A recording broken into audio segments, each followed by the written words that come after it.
bonjour. Donc d'abord, je tiens à remercier l'invitation pour ce colloque et tout simplement déjà les organisatrices pour ce colloque fort intéressant. Donc, peut-être là hier, mais déjà je vois les propos qui ont été tenus, qui sont donc très ouverts et qui permettent justement de pouvoir travailler sur ce que nous n'avions pas fait. Nous sommes assez en retard par rapport au reste de l'archéologie internationale en matière d'éthique et déontologie. Donc là c'est bien, c'est le deuxième professional ethics, we are lagging behind the rest et donc ça, je tenais vraiment à féliciter aussi sur l'ouverture que présente ce colloque. Désolé pour les traductrices parce que je vais être très rapide et également pour la vidéo, je vais passer beaucoup d'éléments parce que le propos est dense. I'm sorry for the interpreters, I'm going to be extremely quick, and what I'm saying is quite dense. I'm not criticizing the professional archaeological community. On the contrary, that's what was said by our colleagues earlier on. This is about improving and facilitating archaeological work. My intervention has 4 sections. First, the topic in itself, the opposition between the opposition to non-professional archaeology and the interventions it leads to. So first, the context. I'm not going to get back to what I said in 2013. The objective is to draw attention to the growing difficulties and the tensions between the various partners in French archaeology, the professional ones, the voluntary ones, the amateurs and the citizens. Why do I want to draw your attention on this? Well, the idea is to find avenues for improvement, to reinforce the protection of archaeological sites. This is the key point for the profession, and to facilitate the impetus of archaeological research by favoring some aspects. This distinction that I already started making is not only my own. Jean-Paul Jacob, as he was the president of INRAP, already made this distinction, and the CNRA, the National Council for Archaeological Research, in its report from 2011 already presented the partners in research to distinguish them from looters. So what do you mean? A professional archaeologist is a person who's being paid, whether they have a degree or not. A voluntary archaeologist is someone who has competence, even though they're not paid. An amateur researcher is someone who has regular work in archaeology, but does not necessarily have academic knowledge. These people are, for instance, whether it's at Archaeotopia or not, it's a person that says, well, I'm in front of an archaeological site, what should I do? He's doing some work as a citizen.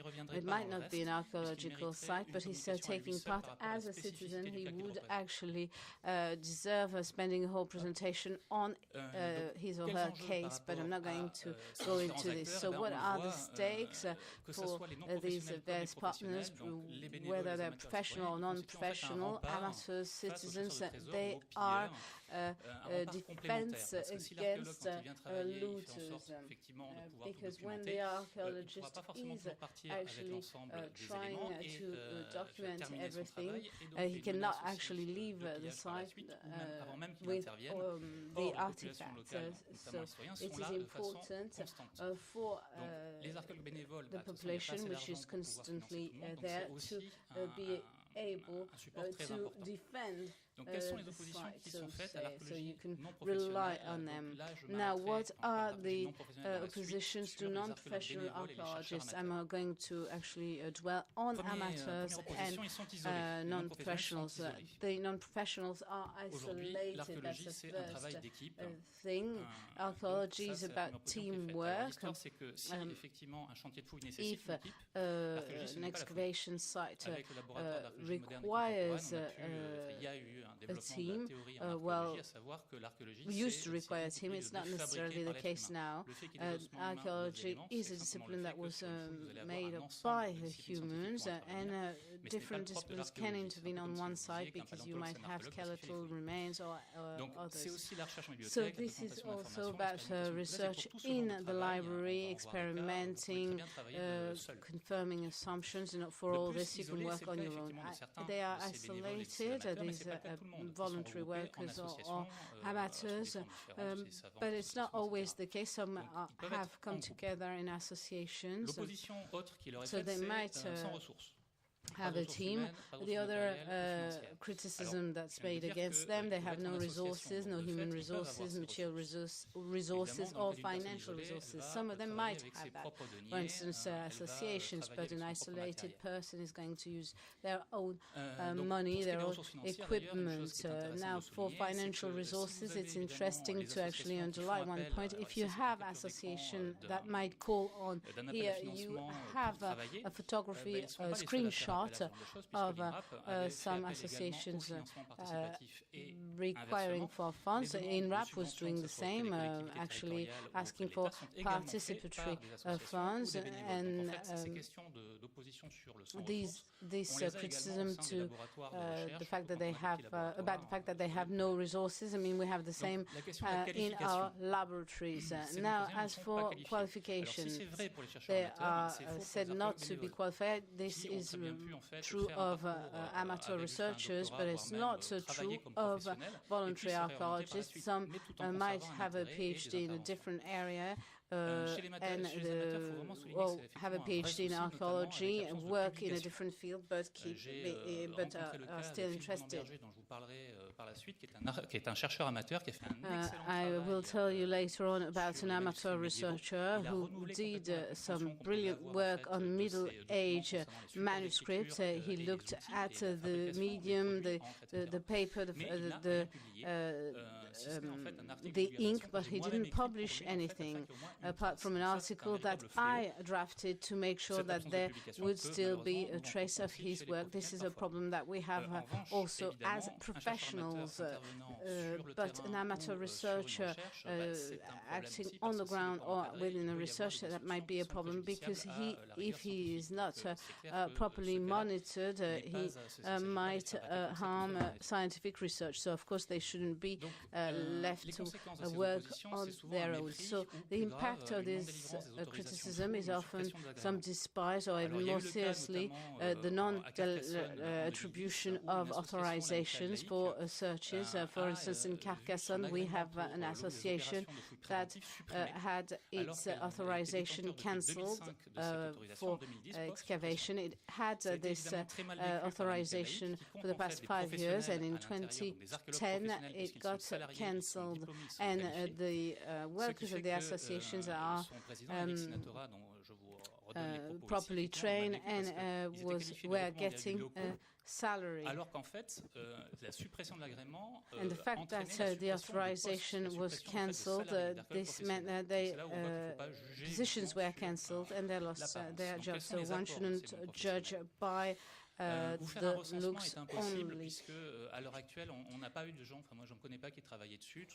So I cannot list all that is taking place, but what I can tell you is that we have various overviews that try and give an idea of scientific societies working on this. The directory of the CTHS is mentioning 538 such societies of professionals, but also non-professionals. In the next part of my presentation, I'm going to introduce to you with this organigram various ideas: I for isolated, SR without resources, RP resources, with qualifications or without qualifications. So I'm going to start with the case of Jean-Claude Pessac, because I worked on his background, and he also authorized me to present his background here. He used to Vous le voyez d'ailleurs ici en travaillant en tant qu'artisan, si ce n'est qu'il a également commencé comme chercheur amateur, puis archéologue bénévole. Then he became a voluntary archaeologist, that is, he was supported by the scientists around him, and became professional archaeologist, engineer researcher at the CNRS. So that was someone who wasn't qualified and who became qualified and is working with a team of people with an academic background. Not everybody, of course, has this background. Our colleague Jean-Pierre Houdin is going to tell us about his background, and he was without resources, without qualifications. So Christophe Kilgore actually published some works on drilled woods. Ces trois cas, c'était l'intérêt de vous présenter des travaux qui ont vraiment renouvelé la compréhension qu'on avait autant au sein des professionnels que des non-professionnels. So the idea here is to renew knowledge. Avec une association qui this is not only about the discovery of archéologique très important avec un musée, un site. Donc je vais avancer très vite, items, but also the creation of places. I'm going to move forward extremely quickly now, says the speaker. We have other people who are teachers, publishers. Support to prospection is also important, and this is supported by professional.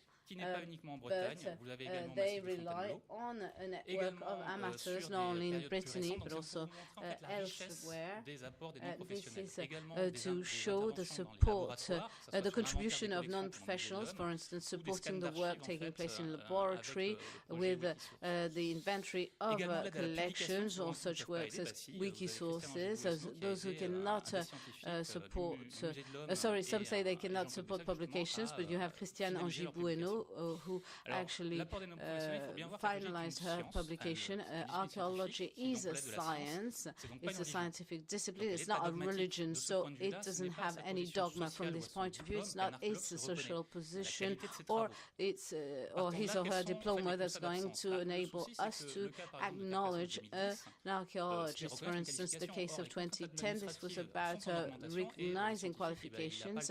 The scientist doesn't have time to spend enough time assessing people's competences. That's why they rely on degrees to choose and select their partners. But we have the experience on the ground with VAE. That's the acquired knowledge recognition, which is about what you learn on the ground without going through university. And you also have this voluntary passport, which is a passport recognized by the Ministry for Youth in Sports and would enable us to identify people. You also have at international level the possibility to use the open badge, and you have a passport that can be of interest when you're doing excavations or once the person has published some work, so that this work can be acknowledged if need be, if administration needs to go that quickly in its works. There's no self-regulation. You have the code on research, but the code of ethics sends you back to the code on heritage, but there's no mention of ethics or good practices, so we have no document to rely on in France. So on the basis of this, we started drafting a code that would be specific to archaeology, the ethics code, which was launched by Archaeotopia, and we focused on ethics, but we redirected our work to develop good practices, because we thought that it would be on the basis of professional ethics that we could come to a global code of ethics, acknowledging the various competences, the various means, recognizing what's happening or not, what's going well or not. So the process in itself is very long. It's impossible to work. Well, when we worked on the archetype project, we realized that we had a very long document that therefore is not known by the academic world. So we thought we would need to come up with a lighter document that would be disseminated from the level of the master. This is a bit like Hippocrates.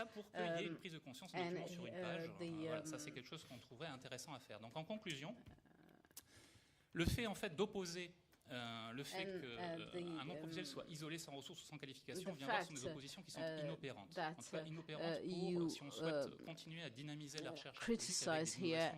Sorry, the criticism that was made is completely inefficient. De l'apport de ces non-professionnels. And we can benefit from the contribution of these non-professionals. At a later stage, the importance of these non-professional partners can be solved by using the tools that are available to actually identify them, acknowledge them. The lack of self-regulating documents is a real problem, because even the self-regulating documents at international level have been drafted by the profession itself. So, for instance, when I contributed to the standardization of management activities within AFNOR, it's only because of this work that I heard that there was a code for research. I never heard of it before, which is absolutely crazy. Other researchers who attended had never heard of it. So thinking of a code of good practices is important, and we should do this ourselves. First, to acknowledge the quality of the work and not according to the social position of the person, to reinforce trust between the partners, facilitating the identification of destroyers, thereby reinforcing the protection of heritage, also facilitating the study the way the profession is practiced. We have some elements that are absent at university, and questioning ourselves would led us to understand better the practices in our trade. So avoiding the perversion of our work, developing protection of heritage, this means facilitating also the social role of partners, and it would be more easy to understand why it's important to facilitate archaeological research, and also facilitating the development of new avenues for research. The interpreter is sorry, the speaker was extremely quick.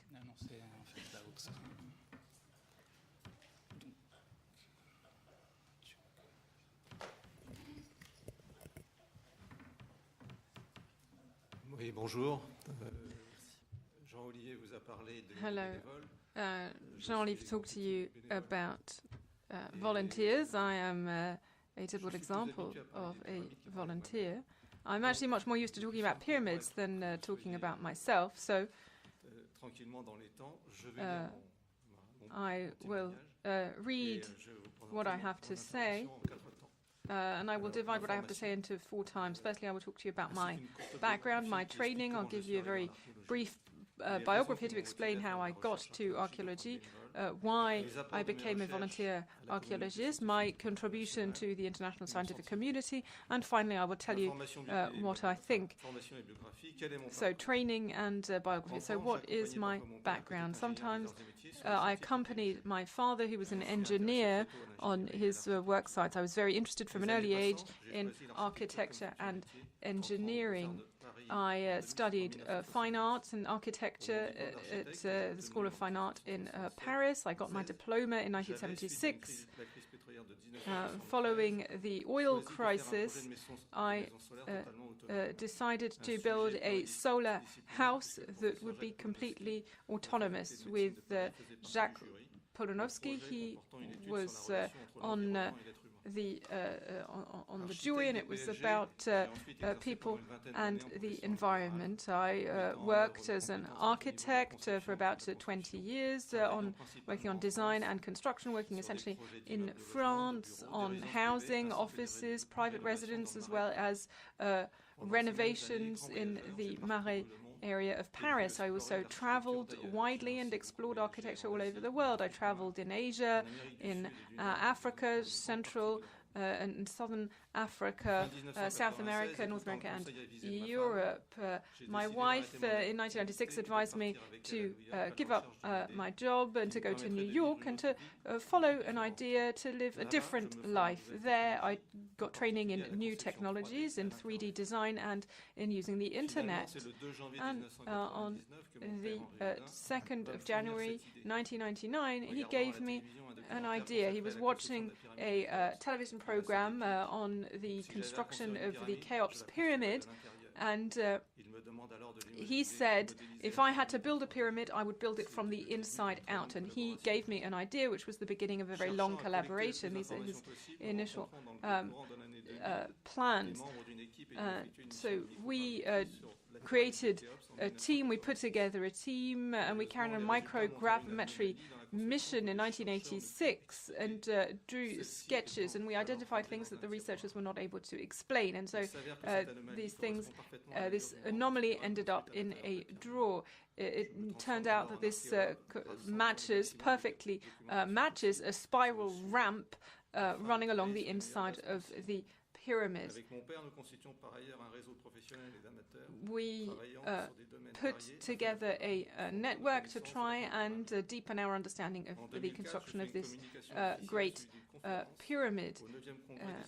We gave a presentation in 2004, and in 2005 I was included in the professional sponsorship program, Passion for Innovation of Dassault Systems, with a multidisciplinary team of about 15 people. And my theory was validated using virtual technology, and this was presented on the 30th of March 2007 at the GEO. This validation was added to thanks to Bob Breyer in 2008, who had authorization to go up onto the pyramid and was able to verify this on the northeastern area of the pyramid. In 2010, I got the silver medal of the Society of Architects. On the 27th of January 2001, once again at the GEO, I presented an update of my theory, adding the possibility, the theory of the second spiral, which I called the noble spiral, the noble circuit. So why did I become a volunteer archaeologist? As I said, I stopped my activity as an architect because I wanted to move towards a different life after 20 years of work. It could have been an entire different field to archaeology. The fact that I chose archaeology was because of my father. It was the Cheops pyramid is an architectural and engineering project. As an architect, I wanted to understand this monument built by Egyptians. And in general, this is not addressed in Egyptology because of the focus on text and art.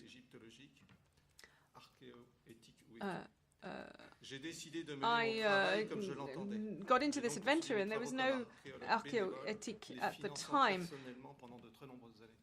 I was alone for many years and had to work as a volunteer. So what was my contribution to the international scientific community? Well, there were many different kinds. Firstly, scientific. My contribution was essentially on Egyptian archaeology, but not only. It was also had an impact on philology, on methodology, epistemology, archaeological research, and even repercussions in the area of physics. In archaeology, thanks to this different approach, moving away from the singular vision, I was able to consider the whole operating chain, what we call a building site. This is how I was able to offer new answers linked to plausibility and put together a whole series of clues, an internal ramp, an external ramp with a counterweight. Understand how the construction occurred, the raison d'être of the large gallery, understanding of cracks in the beams over the chamber of the king, the way that the design of the workers, a principle that is well known to architects. In archaeology, the Scan Pyramids mission which my work originated, allowed a number of my proposals to be shored up by research until November 2017. An item was resuscitated by Bob Breyer, and the big void above the axe added to this idea of a counterweight that was hoisted above the chamber of the king. So thanks to 3D reconstitution of the architecture, we were able to identify a missing link that matched the hypothesis of the Noble circuit. In philology, I may also have been able to explain the reason of the sign 04. It is a building plan of the internal RAM. From a methodological point of view, I have been able to measure the introduction of industrial tools to scientific ends. From an epistemological point of view, my approach as an architect has highlighted the importance of archaeology as a discipline dedicated to reverse engineering. The work carried out by different laboratories has proven the efficacy of different tools. Muon plaques, for example, have been used. Other than scientific research, my work has helped simulation laboratories for the products of the Dassault system. We've been able to educate people using these 3D displays across the 400-meter screens at the Géode, bringing together more than 32,000 high school students and 12,000 individuals over a period of 4 years. Working on the Giza 3D program with Dr. Peter Manuelian has enabled students in Egyptology to follow classes, virtual reality classes, for a number of years. So my feelings and thoughts that archaeology should not remain a closed discipline. Freedom to think is fundamental when you are an architect, and there is no reason that we should be prevented from studying the construction of pyramids simply because one is not an Egyptologist. Opening up archaeology to the external world should allow us to confront the world and be better equipped to understand our common past. I would like to highlight the importance of training in archaeology in the teaching of reverse engineering. I did exactly what people did in prehistory. I rebuilt the building site and the whole building process. Using 3D modeling and simulation has allowed us to integrate this data into new understandings of how the building was achieved. For me, archaeology, this is what archaeology is all about. Thank you for your attention. Je suis désolé d'avoir lu mon texte, mais apologies for reading. But at least we can. Si vous voulez parler de pyramide, ça, peut y aller. Right, well, we will now hand over to Christophe Gauchon, who is a professor of geography from the UMR 5204, the National Institute of Heritage and Architecture. Oui, merci beaucoup. Et comme les prédécesseurs, je remercierai d'abord les organisatrices du colloque. I would also like to thank the organizers for sharing with you, for this opportunity to share with you my account as a speleologist. For most of us, we are not archaeologists, but we do deal with and come into contact with the world of archaeology. I'm not going to be talking about specific examples, not because I underestimate the value of these specific examples, but when we say things, these well-known terms like Lascaux, I feel that this clouds our view a little bit of the main point of what I'm trying to say. So I won't be using examples. The French Federation of Speleologists defines its aim as promoting and teaching speleology, defense of the underground world and the environment. So it is an activity that is essentially defined by the environment in which this is carried out, the surroundings. It's very often the case for outdoor physics. And football is not defined, for example, as knowledge and use of rectangular lawn areas. We use photography, we use materials that can also be used in archaeology, but we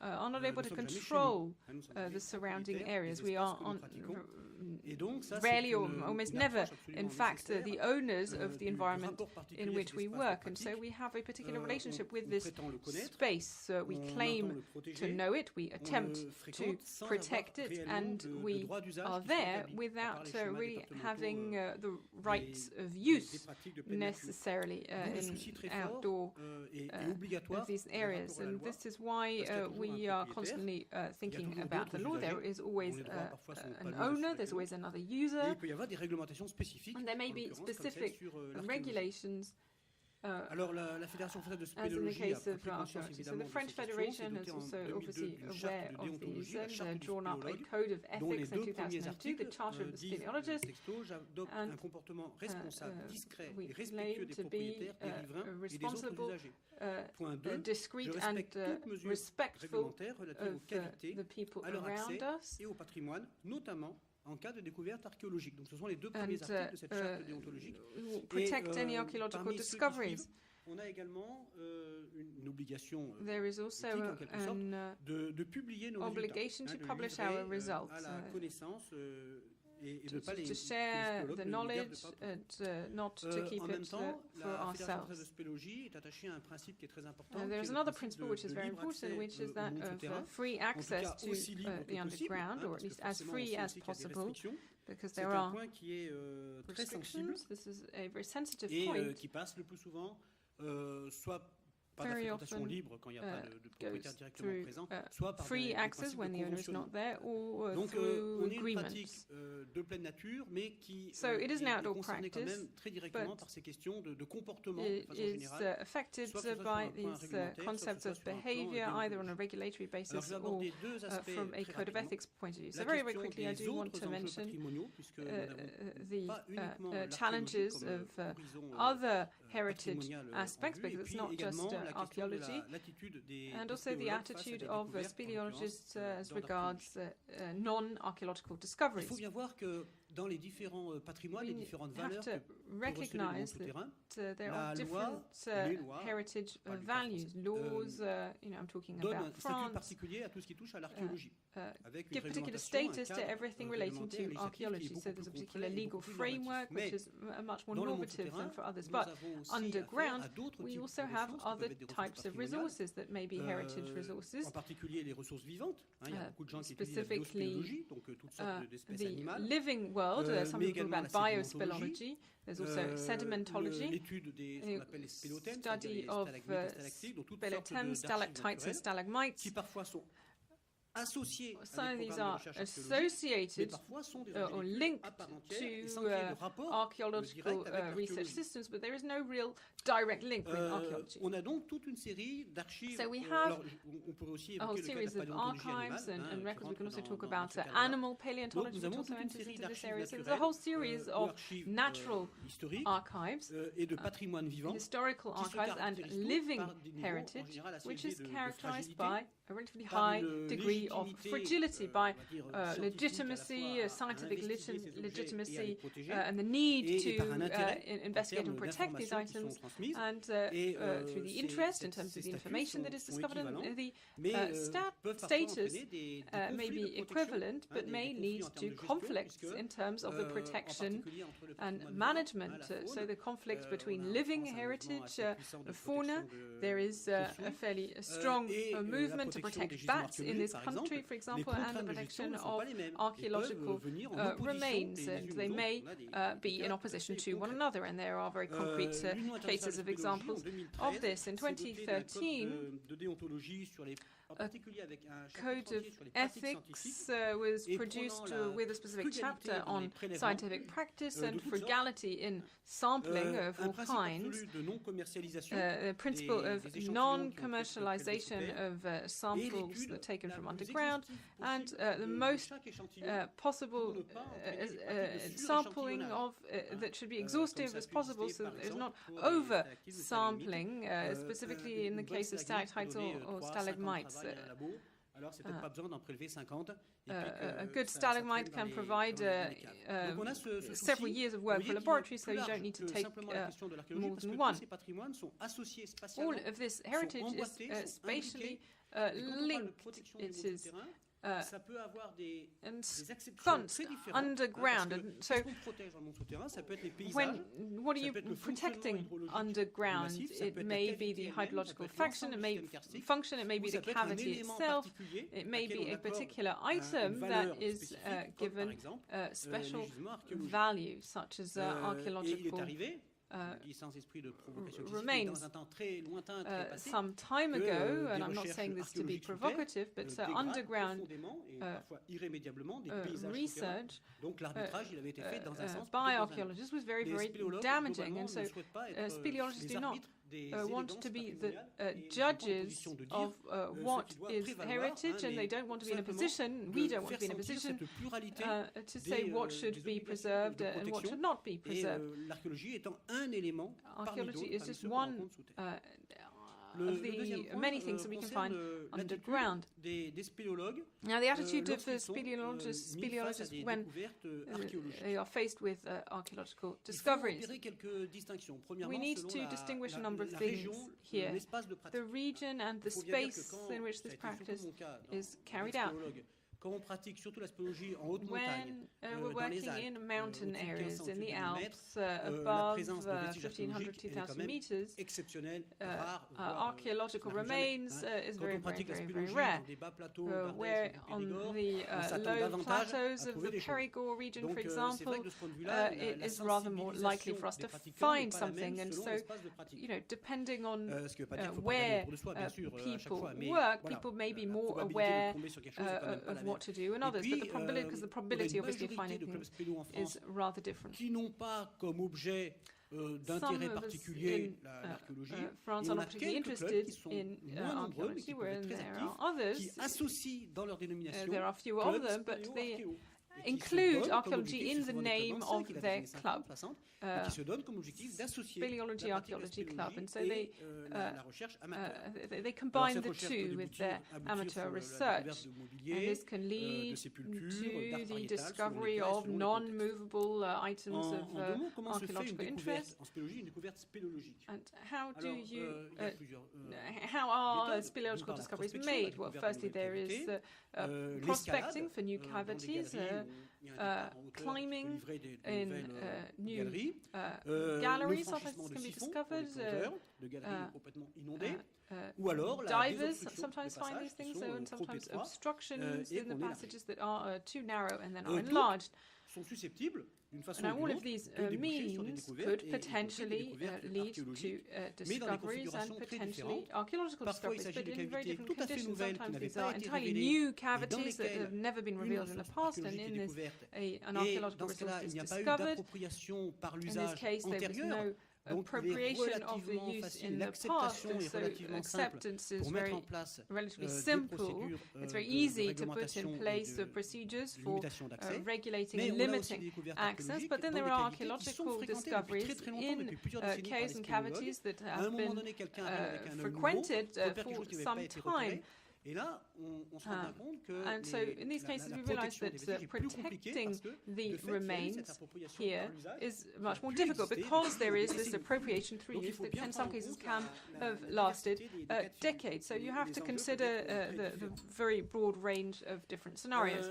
The question that I'm going to conclude on, because I've run out of time, which is rather important, this is the main message of the French Federation of Speleologists, gardez en esprit la notion de droit moral des inventeurs. Je ne parle uniquement de droit moral, je ne veux surtout pas m'attarder sur d'autres terrains, mais qui est très important pour la construction d'une relation de confiance entre tous les intervenants au sein du monde du terrain.